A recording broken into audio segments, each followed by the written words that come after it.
Chelsea fans, the January transfer window is open and Chelsea need to make improvements. Enzo Maresca's Chelsea has had a dip in form and we also have some injuries in that defensive line that really need addressing. We also need some sixes to give Caicedo and Enzo a rest because we're running thin on players that can play that role, and we also need a striker. We also have a lot of deadwood that we need to get rid of the club in this January transfer window to make way for new signings. So in this video, I'm going over the 5 transfers that Chelsea need to make this January transfer window. Did you know that 90% of the people watching this video right now are currently not subscribed to the channel? So make sure you leave a like and subscribe if you're a Chelsea fan who enjoys Chelsea content. Make sure you join the community and let's get into the video. And the first transfer that needs to happen is a departure, and that is Ben Chilwell. He currently has 2 years left on his contract and is earning over 200 grand a week. Now, I like Ben Chilwell. I think he's been a very good servant for Chelsea, part of that Champions League winning squad, who also went on to win the Super Cup and the Club World Cup.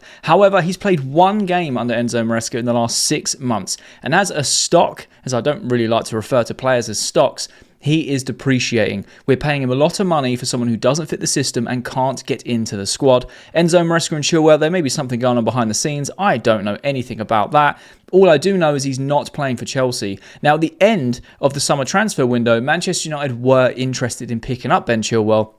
And hey, if they want to take another player off us like they did with Mason Mount, they are more than welcome. It will be very difficult to offload Ben Chilwell unless he's willing to take a pay cut. If you're on 200 grand a week for the next 2 years, I can't see you wanting to take a pay cut unless you're promised regular football and a potential to rejuvenate your international career, with Thomas Tuchel being back as England manager. For me, if he is just going to play with the reserves and the under-21s and train with the first team or separate from the first team, and we're not going to utilise him, it makes perfect sense to try and get him off the books. The second transfer that needs to happen this January transfer window is another departure, and this is Axel Disasi. This guy, I have no words for him. This is how much I'm disappointed by Axel Disasi. Now, this isn't just going to be a segment of a video where I slander him. He's had some good performances for Chelsea, but the only 2 that I can remember is the home and return leg against Man City last season, where he did play out of his skin. Had a good game against Aston Villa away last year too. We had that last-minute winner ruled out for an offside or something like that when it really wasn't.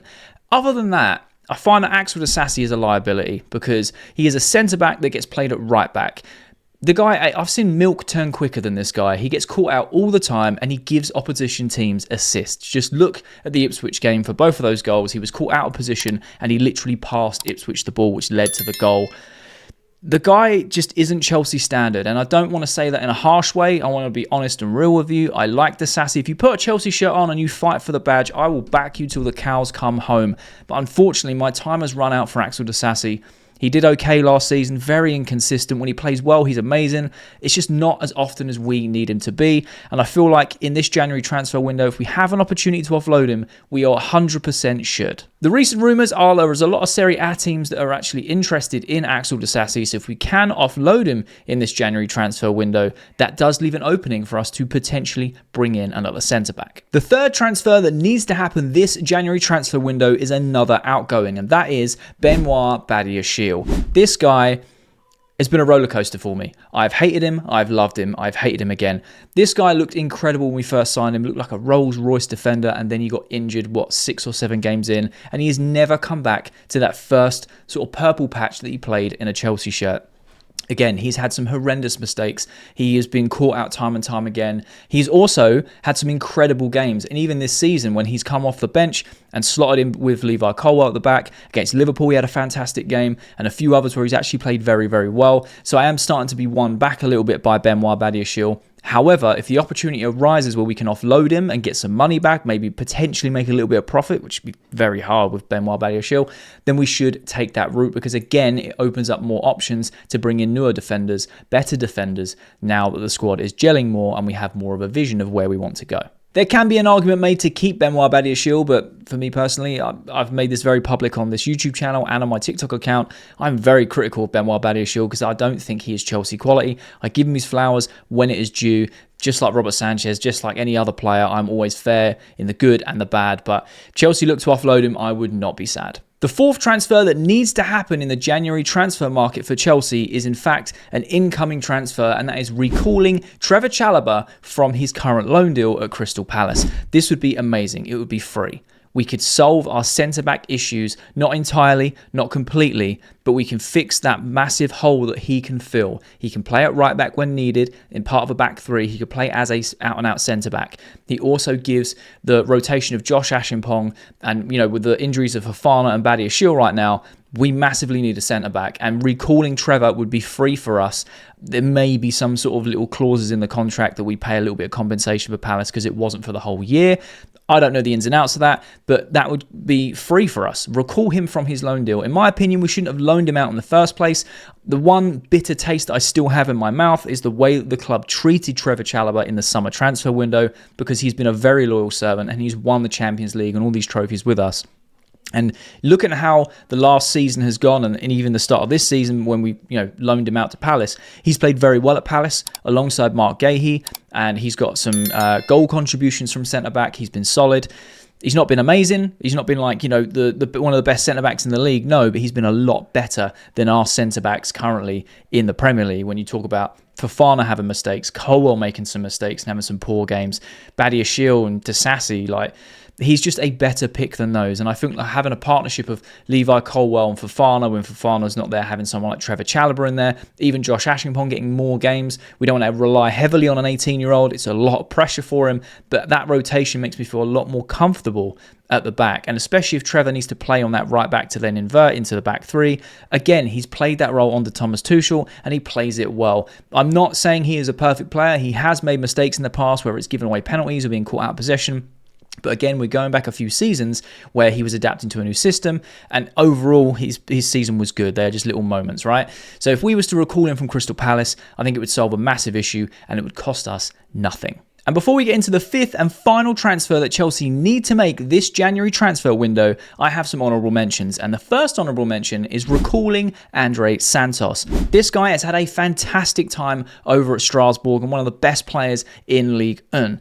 And we can recall him from his loan. As of right now, he has been there for over a year. His loan spell started in January, so it's January to January, he's been there a year. A lot of people are saying, leave him there, bring him back in the summer, he'll integrate into the first team pretty much immediately in pre-season, right?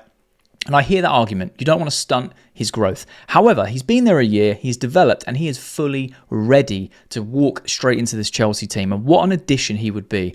If you have to think of the current Chelsea squad right now, Lavia can't really stay fit. Caicedo and Enzo are playing every minute of every game because we don't have our rotation in that 6 role or the advanced 8s that Enzo likes to play when it comes to the Premier League. When it comes to FA Cup or Conference League, yes, we can play players like Cassidy, KDH, who is also currently injured, by the way, and we have a little bit of rotation. But for the Premier League, we need someone like Andrey Santos to come in because he will then give us that versatility where we can invert Caicedo from right back, play Caicedo and Santos and push Enzo Fernandez further forward.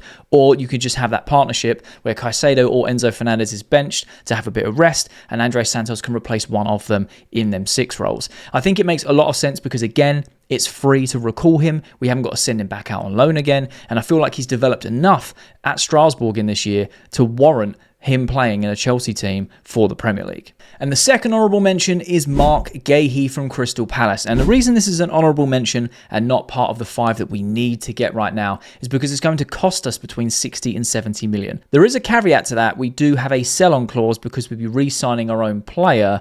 So essentially we would get some sort of discount, right? But I don't really know the technicals of how that would work because you're basically buying your own player with a sell-on clause back to yourself. However, Mark Gahey, fantastic centre-back, having a great time at Crystal Palace. He's got Premier League experience. He played in the Euros with England all the way to the Euros final, had a fantastic tournament. This guy has the experience. He's young, he's great on the ball, and he's just a good defender. And I think he could be a very good addition to our defensive line. However, the other caveat to this is if we do go out and spend 60, 70 million on someone like Mark Gahey this January, that means we will not be looking for another centre-back when it comes to the summer because you're not going to be spending that amount of money on a centre-back and then 6 months later going, right, summer transfer window's open, who's available, let's go spend 60, 70 million on another centre-back. You're basically saying by buying someone like Mark Gahey, you are saying, right, you are part of the first team squad, you are part of the plans going forward. This isn't a case where we bought Disasi and Badiashile relatively cheap because they've got high sell-on potentials. Maybe there's a bit of that because Mark Gahey is still quite young and can go further, has a very high ceiling. But if you're going to be spending 60, 70 million on him, you're not looking at that as an investment going, oh, in 4 years' time, we can sell him for a profit. He'll be worth 100 million, because defenders don't really go for that much. I mean, in the typical market, you never say never, right? But what I am telling you is if we buy Mark Gahey, it'd be a fantastic addition to fix that backline problem right now. But it also is a solution to the long term of our defensive line, where you're going to have Levi Colwill, Mark Gahey and Fofana in rotation for the first centre-back pairing in that first team. And my third and final honourable mention is KDH. This guy made sense when we signed him in summer to a degree. He fits Enzo's system. He can help the other players bed into this new system Enzo Maresca's bringing. He's got experience playing with Enzo Maresca last season at Leicester and was a very vital player in them winning the championship. However, it's not really worked out that way for KDH. He's not really at Chelsea standards. I don't know. Hindsight's a beautiful thing. I don't really know why we signed him. Again, the theory of it made sense, but the practicality of watching him play, he can't be fighting for them first team positions. He's not going to be getting in over the likes of Felix and Palmer and Enzo Fernandez. He's just not at that level. Now, I'm not saying that Chelsea necessarily need to sell him, but potentially a loan move. So then we can really evaluate, what are we going to do with KDH? Is he a long-term project? Is he someone we need to try and cut losses or at least break even with? Is it someone that we could potentially make profit on in the future? But as of right now, the first 6 months of him playing in a Chelsea shirt he hasn't been tearing trees up. It's not been fantastic. He's had the odd good game in the Conference League where you're like, actually, he's showcasing what he can do. A couple of spells in pre-season. But in the Premier League, he looks miles off the pace, and I don't see him breaking into that first team. So in this January, I think a loan move could be very beneficial for him. Selling a player after buying them 6 months later is very unheard of. It has happened. I'm not saying it hasn't, but it seems very unheard of for that to be the solution. However, if Chelsea were to send him out on loan, I'd back it. And the fifth and final transfer that Chelsea need to make this January transfer window is an incoming one, and that is a striker. Now, a lot of Chelsea fans are asking for Victor Gyökeres. They're also asking for Victor Osimhen. Now, me personally, with a recent set of rumours and some public acknowledgement, and obviously seeing them play, I would personally go for Liam Delap. Now, Liam Delap currently splits the fan base because people say we want someone who's experienced and someone who could do it in the Prem and someone who's going to be clinical. Now, Liam Delap is currently doing those things for a team in the relegation zone who are fighting for every point to stay up. And look at the way that he tore us apart single-handedly when we played them away at Portman Road. He absolutely tore us one. Won a penalty, converted the penalty, caused our centre-backs nothing but hassle. Our whole back line, he bullied our centre-backs and he bullied our midfield and back line. This guy is exactly who we need in our team to support someone like Jackson, give him the competition, someone who isn't afraid to shoot, who can score a goal. He's a different profile to what we got. He's fast, he can hold the ball up, he's technical with the ball, he can finish. And he's not afraid to shoot. Like, he is a different profile to Nicholas Jackson. Now, whether you're like me and back Nicholas Jackson to be our number 9 long term, or you don't, you have to admit the different profiles would complement each other. It would give Nicholas Jackson that sort of fire in his belly again to compete for that number 1 spot. And for someone like Liam Delap, he's homegrown, he's young, he's come from City's academy, and we have a good recent history with players coming from City's academy. This guy is the complete package who's not going to break the bank. Someone like Victor Osimhen, someone like Gyökeres, someone like even like Benjamin Sesko, you're talking 60, 70, 80 million plus, and they're not tested in the Premier League. I personally think that Victor Gyökeres will end up at Man United in the summer to link up again with Amorim. I think that will transform him. That's just a hot take of mine. Victor Osimhen, I think his window to join Chelsea is closed. I really do. And I know a lot of fans want to sign Victor Osimhen. I totally agree with that. He's a great striker. I'm not personally convinced or sold on the idea of Victor Osimhen because of one thing. And this may sound very, very petty, but it's also something that kind of resonates with me because I think long term. What happens next year at AFCON when Senegal and Nigeria qualify for AFCON? That means we would lose Jackson and Osimhen for an entire month of the games in the Premier League next year. Well, technically 2026. So then what do we do for a month? We buy a big striker like Victor Osimhen. Let's say he hits the ground running and then we lose him for a month and we also lose his backup for a month. That sort of thing really puts me off the idea of Victor Osimhen, at least in the short term, because if you're going to buy Victor Osimhen, you're then going to have to buy another striker who isn't of African origin so they can then fill that gap. Now, yes, we have Mark Guiu, who's young, 18. Next year will be 19, going on 20. So potentially he could step up if he gets more minutes and develops as the way he is going and scores more goals, becomes more confident in front of goal, that could be an option, you know, for a month or so to give him the minutes, maybe play João Felix as a false 9 if we can fit him into the system somehow. You know, potentially that is a route we could go down. But for me, I think Victor Osimhen will go somewhere, again, someone like Man United, maybe an Arsenal.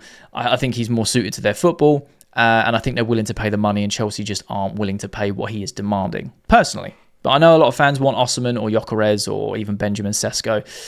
I would personally go for Liam Delap. So those are the 5 transfers that Chelsea need to make this January transfer window. Do you agree or do you disagree? Let me know your thoughts and opinions down below in the comment section. I love having a conversation with you guys. There are a few players I've left off this list because I think the club have made it very clear that we are not looking to replace them, i.e. the goalkeeping scenario. We need a solution for that. I think that will be probably sorted in the summer if it's going to be addressed.